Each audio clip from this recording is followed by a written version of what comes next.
હમણાં આપણે યુટ્યુબ પર એક સિરીઝ ચાલી રહી છે, રેડી? તો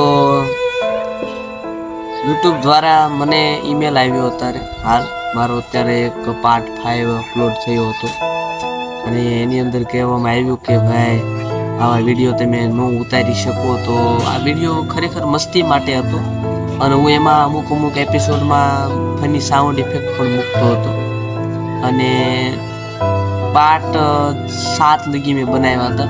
તો વિડીયો ડિલીટ કરી નાખવામાં આવ્યા યુટ્યુબ દ્વારા.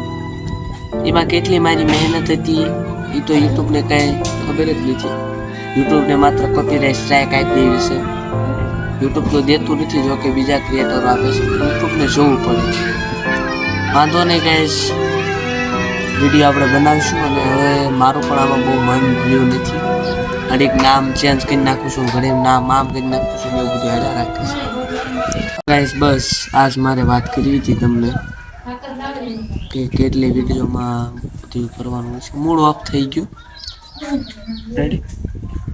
કેદુંનું થયું એ મેં વિડીયો બે અપલોડ કર્યા અને ડિલીટ થઈ ગઈ. આવવા જ ન દીધા તમારાથી કે યુટ્યુબે તમારી સુધી પહોંચે એ પહેલાં ડિલીટ કરી નાખ્યા. ટૂંકમાં વાત કરું તો એ રીતનું કાંઈક છે, રેડી? પણ એ માત્ર કોઈ કોમેડી વિડીયો છે, કોઈએ લેવો નહીં સિરિયસલી, કાંઈ થયું નથી એવું. અમે માત્ર કોમેડી માટે બનાવ્યો હતો તમારા તાંત્રિક બાબાને બધું, રેડી? અત્યારે એનો પાર્ટ 5 આવ્યો છે અને ધી એન્ડ કરી દીધું છે. એમાં હું છેલ્લે લાલ ટી શર્ટમાં દેખાઉં છું, એટલે કોઈ એમ નહીં માનવાનું કે આ તો બધું ફેક છે. એમ થાય ફેક જ હતું ને, બધી સ્ક્રિપ્ટેડ હતો, ડ્રામો હતો, માત્ર ડ્રામા કર્યો હતો એમ. વાંધો નહીં ગાઈસ, તો હવે ફરી મળશું નવા વિડીયોમાં. જય હિન્દ, જય ભારત.